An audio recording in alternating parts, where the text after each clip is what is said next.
बिस्मिल्लाहिर्रहमानिर्रहीम। अस्सलाम वालेकुम।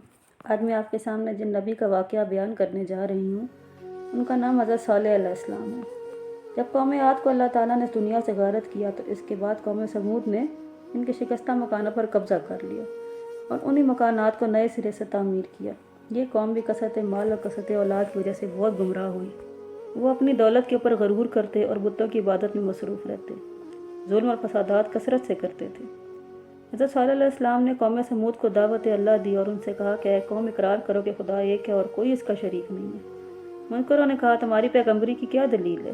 हज़रत सालेह अलैहिस्सलाम ने कहा, हूद की कौम को अल्लाह ताला ने बसब बेईमानी और बुत परस्ती के हलाक किया और मुझे अल्लाह ताला ने इनके पीछे तुम्हारे खिलाफ बनाकर भेजा। कौम समूद बोले, ऐ सालेह, अगर तुम अल्लाह ताला की तरफ से पैगम्बर बनाकर भेजे गए हो तो हमको कोई मोजज़ा दिखाओ। हज़रत सालेह अलैहिस्सलाम ने कहा, तुम बताओ क्या मोजज़ा देखना चाहते हो तुम? ये सुनकर वो आपस में मशवरा करने लगे। फिर कुछ देर के बाद हज़रत सालेह अलैहिस्सलाम से कहने लगे, तुम ये मोजज़ा दिखाओ कि एक ऊँटनी इस पत्थर से निकलेगी और वो बच्चा जनेगी और दूध भी देगी, तब हम मानेंगे कि तुम रसूल खुदा बरहक हो। ये गुफ्तगू हो ही रही थी कि इतने में हज़रत जिब्राइल अलैहिस्सलाम नाजिल हुए और कहा, ऐ सालेह, तुम इनसे इकरार कर लो। उनसे कहो कि बगैर हुक्म खुदा के वो ऊँटनी को मारेंगे नहीं और सिवाय दूध के इससे कुछ ना खाएंगे, क्योंकि इन पर कोई चीज़ इसकी हलाल नहीं है। फिर हज़रत सालेह अलैहिस्सलाम ने इनसे इकरार किया और इस इकरार के बाद अल्लाह ताला का हुक्म हुआ, ऐ सालेह, तुम दुआ करो, फिर मेरे कुदरत के नज़ारे देखो। मैंने तुझसे 4000 बरस पहले एक ऊँटनी इस पत्थर के अंदर पैदा की हुई थी ताकि तेरा मुइज़ा ज़ाहिर हो और तेरी पैगम्बरी की दलील पक्की हो।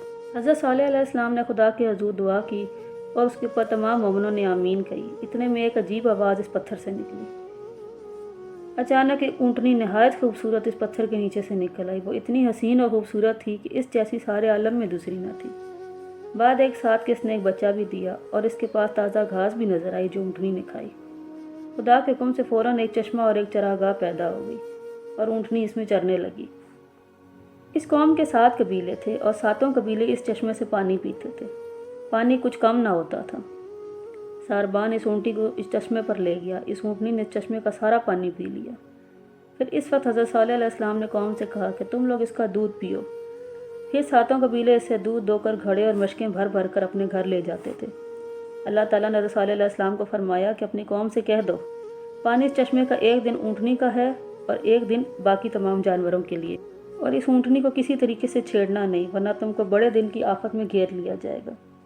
अल्लाह ताला की कुदरत से ऊँटनी पत्थर से पैदा होकर सालेह अलैहिस्सलाम की दुआ से चरती फिरती थी। जंगल में वो ऊँटनी चरने जाती थी तो इस जंगल के जानवर भाग कर किनारे की तरफ चले जाते थे और जिस तालाब से वह पानी पीती थी सब मवेशी वहाँ से भाग जाते थे।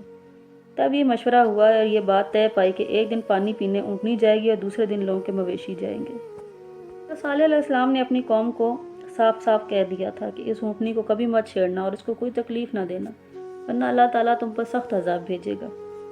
ये बात सुनकर सालेह अलैहिस्सलाम की वो लोग इस ऊँटनी को प्यार किया करते थे, बहुत ही हिफाजत से रखते थे और इसके दूध से मक्खन और घी जमा करके शहरों में ले जाकर बेचते और इससे फ़ायदा हासिल करते। इसी तरह वो लोग बहुत ज़्यादा मालदार हो गए और इसी तरह से तकरीबन 400 साल गुजर गए। एक रोज़ हज़रत सालेह अलैहिस्सलाम ने फरमाया, 1 महीने के अंदर जिस घर में लड़का पैदा होगा इससे सारी कौम हलाक हो जाएगी। सब बच्चे मार दिए गए लेकिन एक रह गया। ये इस बात सुननी थी कि वो लोगों का ईमान डगमगा गया। उन्होंने कहा कि हज़रत सालेह अलैहिस्सलाम इनकी ऊँटनी एक झूठ के अलावा कुछ नहीं है। एक रोज़ एक शख्स ने, जिसका नाम मस्ता था, उसने कबीले वालों के साथ मिलकर एक फ़ैसला किया कि हम हज़रत सालेह अलैहिस्सलाम को मार डालेंगे और इस ऊँटनी को भी मार डालेंगे। फिर खूब शराब पीकर ऊँटनी को मार डालने की सलाह जब बना ली तो जब ऊँटनी कुएं के पास पानी पीने के लिए गई तो इन्होंने कहा कि हम इस वक्त ऊँटनी को मार डालेंगे।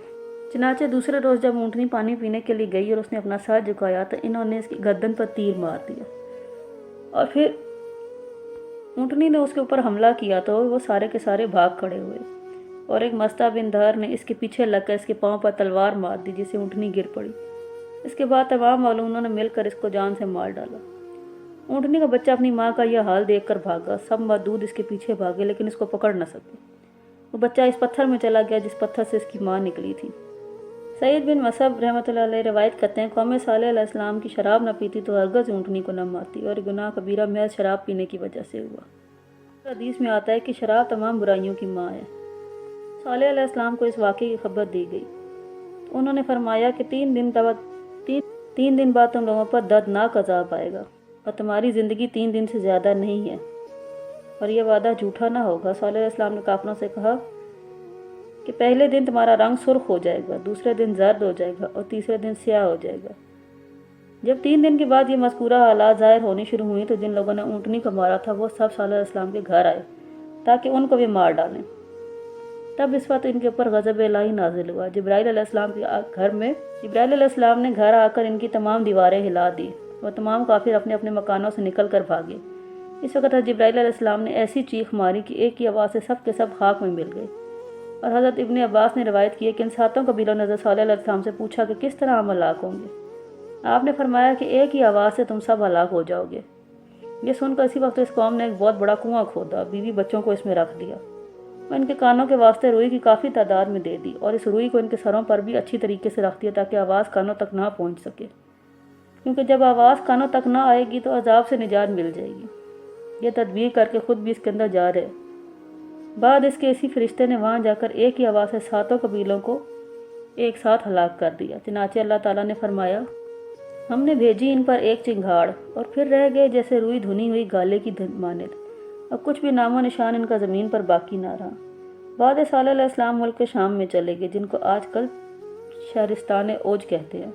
وہاں جا کر سکونت اختیار کیا اور کافی مدت کے بعد انتقال فرمایا۔